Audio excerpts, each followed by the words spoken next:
حسن رات کے وقت سائیکل پر سوار گاؤں کے قریب سنسان جنگل کے راستے پر جا رہا ہے۔ جنگل کی درختوں سے ہوا ہلکی سی سرسرا رہی ہے اور چاروں طرف خاموشی کا عالم ہے۔ دور ایک پرانی ویران حویلی کا دھندلا سا منظر دکھائی دیتا ہے۔ حسن حویلی کے پاس پہنچتا ہے۔ یہ ایک شکستہ عمارت ہے جس کے دروازے ٹوٹے ہوئے ہیں اور کھڑکیاں بوسیدہ ہو چکی ہیں۔ حویلی پرانی ہے، جیسے برسوں سے یہاں کوئی نہیں آیا۔ درختوں کی بیلیں حویلی کو گھیرے ہوئے ہیں۔ حسن گیٹ کھول کر حویلی میں داخل ہوتا ہے۔ اندر مکمل خاموشی ہے، ہر چیز دھول اور جالوں میں لپٹی ہوئی ہے۔ اچانک اوپر کی منزل سے کسی کے چلنے کی آواز آتی ہے۔ حسن ڈر کے باوجود سیڑھیاں چڑھنے لگتا ہے۔ حسن ایک کمرے میں داخل ہوتا ہے جہاں ایک بوڑھی عورت کھڑی ہے جس کی پیٹھ حسن کی طرف ہے۔ وہ آہستہ آہستہ جھوم رہی ہے اور کوئی پراسرار گانا گنگنا رہی ہے۔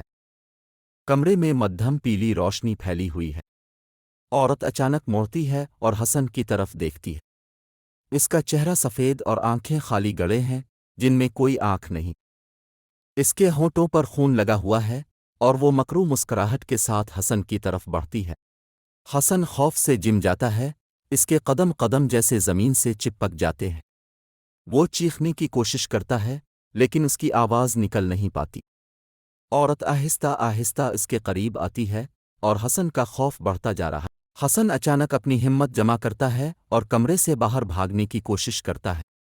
وہ سیڑھیوں سے نیچے دوڑتا ہے لیکن عورت اس کا پیچھا کر رہی ہے۔ حویلی کی دیواریں اور فرنیچر جیسے حرکت کرنے لگتے ہیں۔ حسن دروازے کی طرف بھاگتا ہے لیکن حویلی کے بھاری دروازے خود بخود بند ہونے لگتے ہیں۔ وہ زور زور سے دروازے کو دھکیلتا ہے، آخرکار دروازہ کھلتا ہے اور وہ باہر نکلنے میں کامیاب ہو جاتا ہے۔ حسن حویلی سے باہر نکل کر ہانپتے ہوئے سائیکل کے پاس بیٹھ جاتا ہے۔ اس کا چہرہ خوف سے سفید ہو چکا ہے اور وہ مسلسل حویلی کی طرف دیکھ رہا ہے۔